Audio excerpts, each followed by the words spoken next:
What's up, Gotham lovers? Welcome back to another deep dive into the gritty, crime-riddled world of Gotham City. Today, we are going all in on HBO's The Penguin, Episode 1. It's been over 2.5 years since the Batman captivated audiences with its moody take on the Dark Knight. But this time, we're stepping away from the bat signal and focusing on Colin Farrell's Oz Cobb, aka The Penguin. This is your ultimate review and breakdown of Episode 1. So grab a snack, sit back, and let's explore all the twists, betrayals, and power moves that set the tone for what looks like one of the most compelling gangster series of the year. And hey, while you're here, don't forget to smash that subscribe button. You won't want to miss all the Gotham goodness we've got coming your way. The story picks up right where the Batman left off. Gotham is in chaos. The streets are flooded, and the criminal underworld is teetering on the edge of a power struggle after the assassination of Carmine Falcone. But now, instead of following Batman's relentless pursuit of justice, we're entering the dirty, dangerous world of Gotham's criminals. And Oz Cobb is right in the middle of it. The aftermath of Falcon's death. So, let's set the stage. Episode 1 throws us right back into the thick of it. The aftermath of Falcone's death. Carmine Falcone, the puppet master of Gotham's crime world, is gone, and the vacuum he's left behind is pulling everyone in. The police are overwhelmed, crime is skyrocketing, and to make matters worse, a whole new wave of drugs is hitting the streets.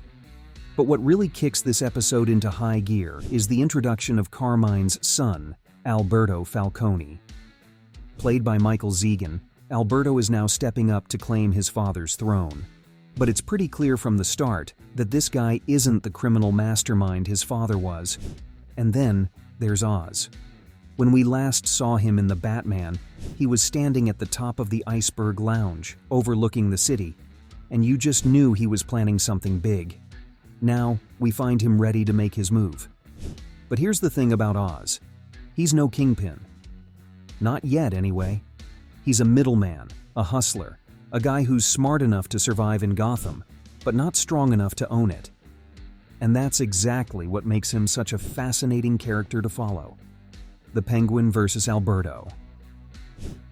The scene that really sets the tone for Episode 1 is when Oz confronts Alberto at the Iceberg Lounge. Now let me just say, this was a masterpiece of tension.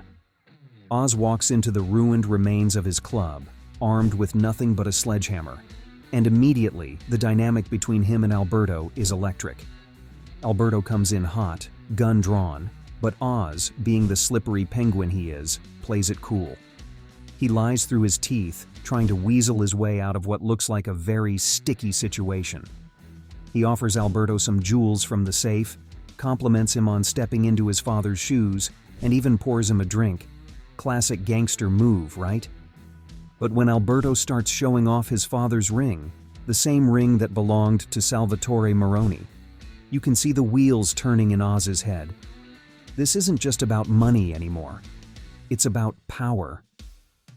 Alberto flaunts his position, ridiculing Oz, and the Penguin, well, let's just say, he doesn't take insults lightly. The moment Alberto calls Oz a little bitch, you know something bad's about to happen. And then, boom. Oz pulls a gun and shoots Alberto dead. It's such a pivotal moment because it shows us exactly who Oz is. He's erratic, he's impulsive, and most importantly, he's a guy who will do anything to climb the ranks. But here's the kicker. Even after pulling the trigger, Oz looks shocked by what he's done. This is a guy who craves power, but he's not built for it, yet. Oz and Victor. Now, let's talk about Victor, played by Renzi Feliz. Victor's a young kid who just happens to be in the wrong place at the wrong time, trying to steal the hubcaps off Oz's car. Classic Gotham mistake, right? But instead of running away like the rest of his crew, Victor gets caught by Oz. And in a moment of sheer desperation, Oz flips the script, turning Victor into his unwilling accomplice. Victor is terrified, but this scene gives us a really interesting look into Oz's psychology. He's a guy who wields fear like a weapon. He doesn't have loyalty from his followers. He forces it. You can see how uncomfortable he is in this role of authority, but that's also what makes him so unpredictable. Their dynamic throughout the episode is fascinating. Oz forces Victor to help him dispose of Alberto's body, but there's this underlying sense that Oz is just as scared as Victor. He's always one step away from losing control. And when he pulls that ring off of Alberto's dead body, you know he's starting to think bigger. He's plotting something, and Victor is now part of the plan whether he likes it or not. Farrell does an incredible job of portraying Oz as someone who's not exactly a mastermind, but he's learning. He's watching, waiting, and using every little advantage he can get, whether that's through violence, manipulation, or just sheer luck. Sofia Falcone makes her move all right. Let's get to one of the most exciting new additions to the show, Sofia Falcone, played by Kristen Milioti. Now, if you thought Oz was dangerous, just wait until you see Sofia. She's been released from Arkham Asylum, and she's ready to reclaim her family's power. When Sofia and Oz sit down for lunch, it's like watching two predators circle each other. But what makes Sofia so terrifying is how unhinged she seems. Milioti's portrayal of her as someone who's both eerily calm and viciously violent is absolutely chilling. In this scene, Sofia devours her food like she's starving for control, and her interrogation of Oz is full of subtle threats. She knows her brother is missing, and she's not buying any of Oz's lies. The tension here is incredible. You can see Oz sweating, trying to keep his story straight, but Sofia's too sharp for him.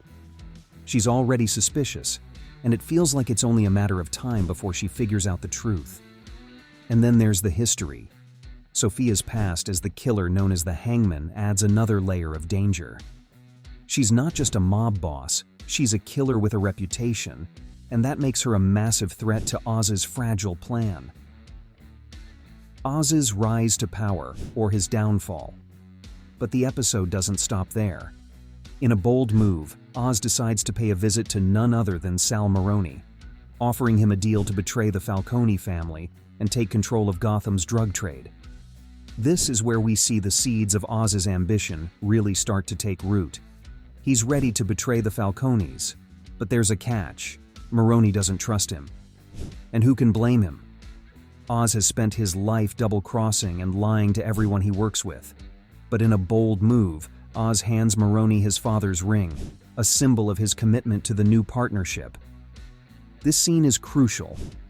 It shows Oz's willingness to play the long game, even if it means taking huge risks. Farrell's performance here is perfect.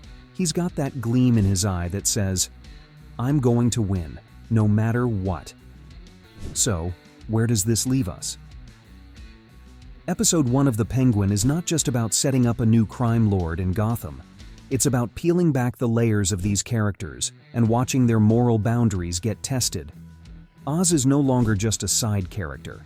He's the center of this story, and his rise to power is going to be messy, violent, and utterly fascinating. From his tense showdown with Alberto to his uneasy alliance with Maroni, every moment is dripping with tension. And with Sofia Falcone now in the mix, the stakes have never been higher. What's even more exciting is how the show leans into the gritty, noir aesthetic that made the Batman so special. If this is just the start, I can't wait to see how far Oz will go. Will he become the king of Gotham's underworld? Or will his ambition destroy him? Let me know what you think in the comments below. Thanks for sticking around for this deep dive. Don't forget to subscribe for more reviews, breakdowns, and everything Gotham related. Until next time, stay vigilant, Gothamites.